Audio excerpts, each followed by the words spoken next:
heart of St Gemma's is about enabling people to live a good life whilst they deteriorate, and for people to have a good end of life, which we believe is highly, highly important.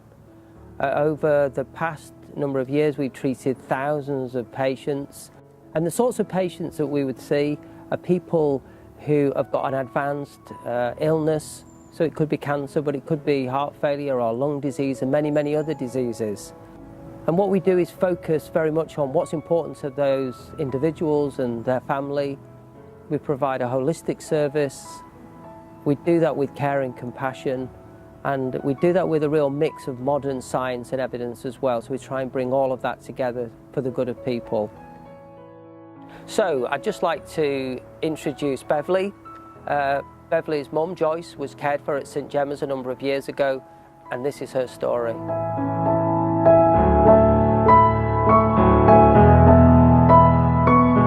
was 2 weeks, just 2 weeks after the planes hit the Twin Towers, that my dad died really suddenly. So I know my mum was really shocked and grief-stricken.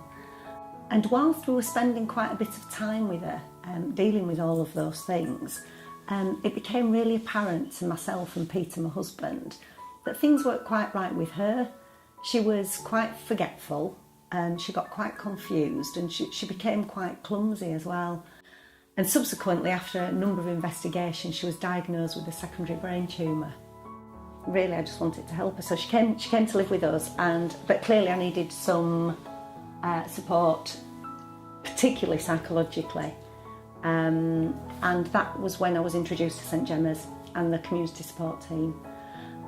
So they were really good because they'd seen it all before. I mean, I had no idea. I'd not cared for anybody with cancer before. They said that Joyce should definitely come into the day hospice.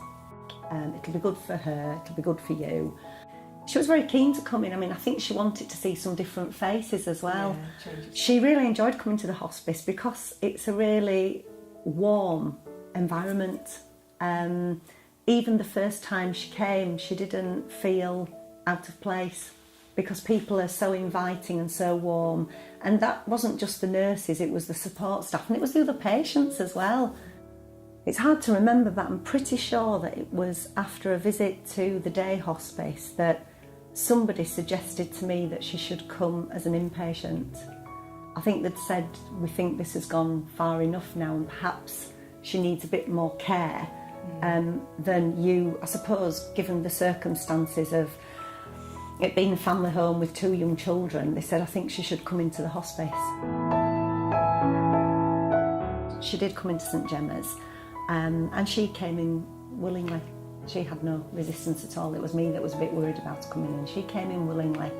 The nurses were fantastic. They were so friendly, not just understanding and kind and patient with my mum, but with the rest of the family as well. It was quite, it was enjoyable.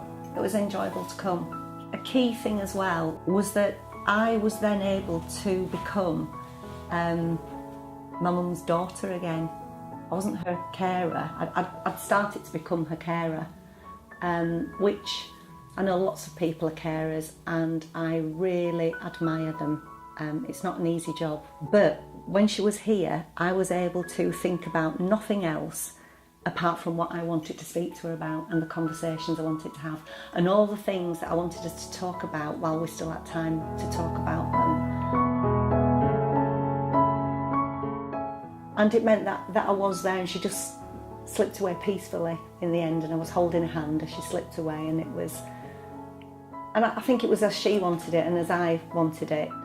And it just really showed me what a very, very special place this is.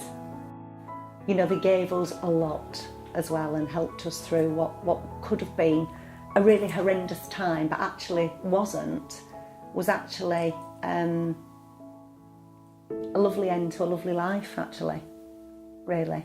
And yeah, I'm forever grateful for that. And it's a really, really special place.